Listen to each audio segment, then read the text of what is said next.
that is seeking the word of the session, parity. Joining us now to talk more about the Senate, Assembly, and gubernatorial proposals for the budget are Mike Elmendorf of the Associated General Contractors and Dan McGraw. He is president of the New York State Operating Engineers. Yes? Correct. Welcome.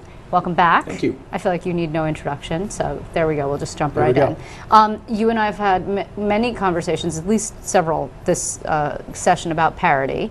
The Senate, I'm not surprised, put money in. So does that bring you, just the Senate, does that bring you to where you want to be? Yeah, well, I think essentially it does. The Senate, as you noted, adds about $3.5 billion to the $20.1 billion that the governor proposed, which puts them at 23.6, which is actually the number that you get if you back out the additional city money that the city is adding as part of the agreement with the state for the extra $8.3 billion that the state is giving to the MTA.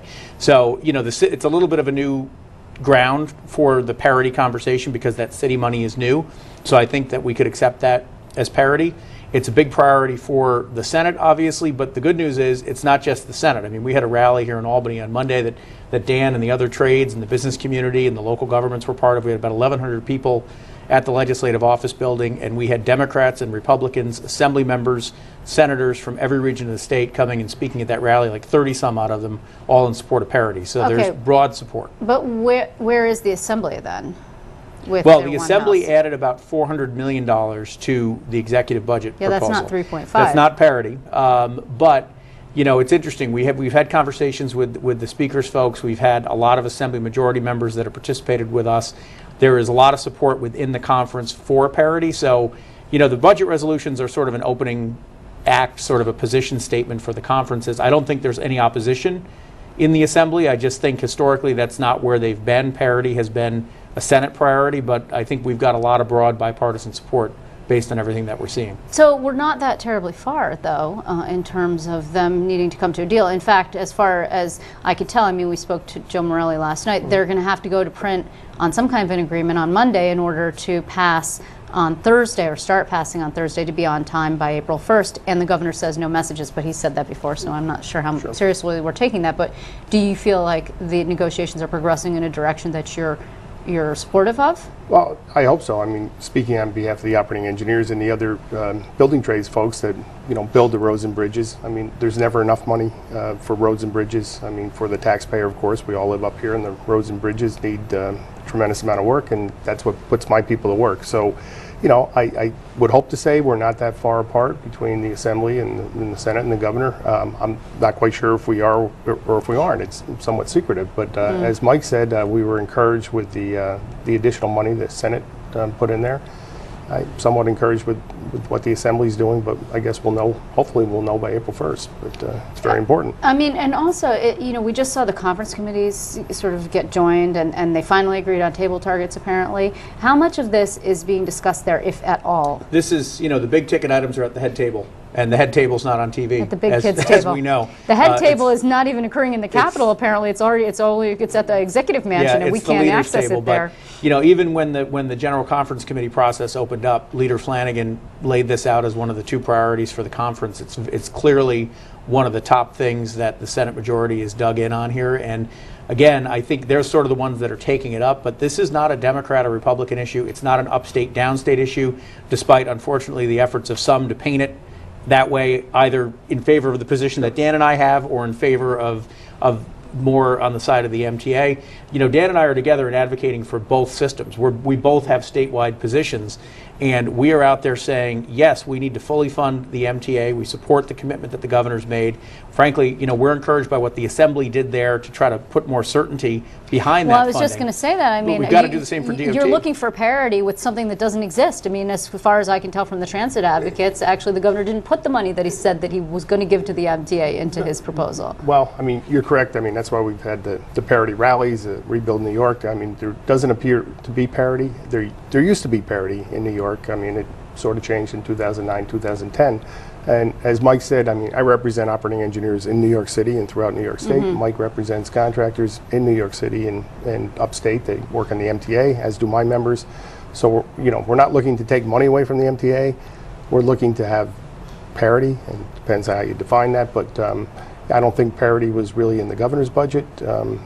maybe we're getting there with the additional money from the Senate, but you know, parity is good for all my members and good for all but of what Mike's I'm saying folks. is that the folks who are advocating on behalf of the MTA specifically, and I'm thinking more of like the transit advocates, are saying, well, you promised us money for the MTA, but it's not actually in here. So you guys are looking for parity with a figure that's not appearing. Well, what the governor has put forth. there's been a lot of interesting things coming from some of the transit advocates. You know, I saw a piece this week where they suggest that the MTA is getting less money from the state than the DOT. Suggest that. That number would be correct if you leave out the $15 billion or so over a 5-year period that the MTA gets for their operating aid. If you add that in, the MTA is getting a lot more money. The same group claimed rather incredibly that motorists and taxpayers aren't subsidizing the DOT, which would probably come as a great shock to people when they fill up their tank and they pay gas tax or when they pay their taxes. Tolls on the thruway. Right. You know, so some of these arguments, I'm not sure whether folks just don't understand how these things are financed or whether it's sometimes more convenient to your argument to leave certain things out. But the fact is, a lot of these groups were full of praise for the governor's proposal for the MTA when it came out in January in the executive budget. And as I said, I think the Assembly's done a good job trying to put a little bit more certainty behind the MTA funding. But that's a pretty big commitment that the administration made to the MTA. I think it would be kind of hard to walk away from it and pretend that it didn't happen. So I think that money will be there. The trick now is to make sure that you get the same amount of funding for DOT, and it's not about subtraction, it's addition. Where in this conversation, if at all, does the fact that there's finally a 5-year plan, and again, we don't know what's in the 5-year plan, which is sort of a problem, but the fact that they are actually saying, well, there will be one where we didn't have one before, as also a positive development, I would expect. Yeah, I mean, speaking for the people that do the work, my folks, yeah, it makes sense to have a 5-year plan. I mean, there's some certainty on for the contractors, what jobs are coming out, when they can bid them. My folks don't go to work unless the contractor bids a job and gets the job, and they need the certainty. And that's, in addition to the funding, we certainly want a 5-year plan where we can identify projects and know where the state is heading and know where we're heading as far as putting people to work. Mike, when you say that they're dug in at the Senate GOP, I mean, how far dug in are they? I mean, you don't want to hold up the whole shebang and the possibility that I don't think the governor would actually stand for the possibility of a late budget, because it would really end his whole Cuomonian, you know, reason of being, which is that the trains run on time and he's ended dysfunction, although that's again up to interpretation. But how far do you want them to go? Well, I mean, there's a process underway right now, and I think it's been pretty clear since day one that parity is one of the top priorities for the Senate majority. You've heard it from Leader Flanagan, you've heard it from Senator DeFrancisco, Senator Young, Senator Robach, who chairs the Transportation Committee. And, you know, look, this is historically where they've been. And mind you, there's another process here, too, with the Capital Plan Review Board. The MTA plan needs to be approved unanimously by the Capital Plan Review Board. The Senate needs to approve it.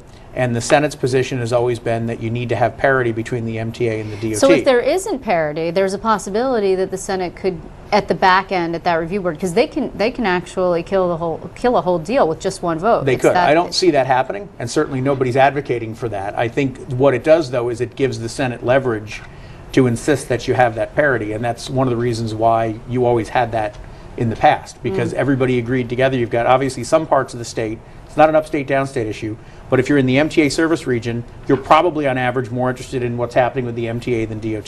Sure. If you're in Buffalo, you're probably more interested in what's happening with DOT.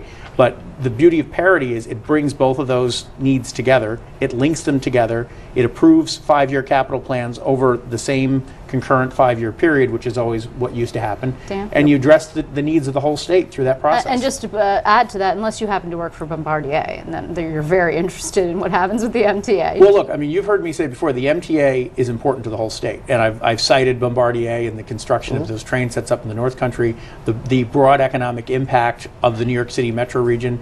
Nobody, unless they don't know what they're talking about, is going to sit and say, we don't support the MTA investment. And by the way, as I've traveled the state and met with editorial boards across the state, I've had this argument with editors of upstate newspapers who say, why do we care here in this community about the MTA? And we tell them why they should. Last word to you, Dan.